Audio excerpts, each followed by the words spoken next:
Madam अपना नाम बताएं और एक करें। जी, हम ICDS डिपार्टमेंट से हैं, हेल्पर्स टू सुपरवाइजर्स।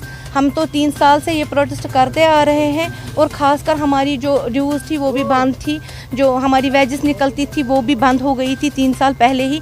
3 साल से हम सफ़र कर रहे हैं, कंटिन्यूसली प्रोटेस्ट भी कर रहे हैं और हमारा ये है कि अब उन्होंने इस साल हमारा डिसएंगेज ऑर्डर निकाल दिया गया है हमारा, कि हमें एक ही साइड में बोला गया आप यहाँ से चले जाओ, 30 साल यहाँ पे आप जॉब कर रहे थे, 30 साल के बाद आप अपने घरों में बैठो, तो वो हम करेंगे नहीं। दूसरा कि हमने किया था इस ऑर्डर से पहले ही हमने कोर्ट किया था, कोर्ट ने हमें बाज़ाब्ता ऑर्डर दिया था कि ये कंटिन्यू करे और इनको अपनी जॉब्स पे वापस बुला लो और इनकी जो वेजेस हैं वो क्लियर कर दो, लेकिन इन्होंने नहीं किया। जो हमारा पहला वाला ऑर्डर था वो ये है, जो हमें कोर्ट से निकला है, ये फर्स्ट पिटीशन है हमारी जो ये निकली है। और फिर उसके बाद हमने दूसरी में उन्होंने हमें बोला कि फिर से वही कि उन्होंने उनको बोला है कि 2 हफ्ते के अंदर अंदर हमें ये बोल दो कि आपने जो हमने ऑर्डर निकाला था आपने उसकी इम्प्लीमेंट क्यों नहीं की, तो इसकी दे दो। वो इसमें लिखा है 2 हफ्ते के अंदर अंदर हमें इसका जवाब चाहिए और उनको अपनी ड्यूटीज़ पे वापस ले जाओ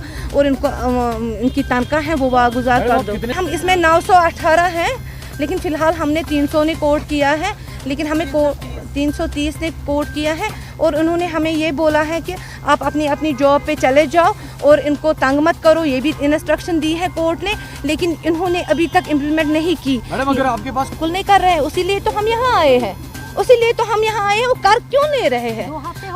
जो हमें 2 हफ्ते दिए गए थे कोर्ट ने, ये तो अदालती तौहीन है।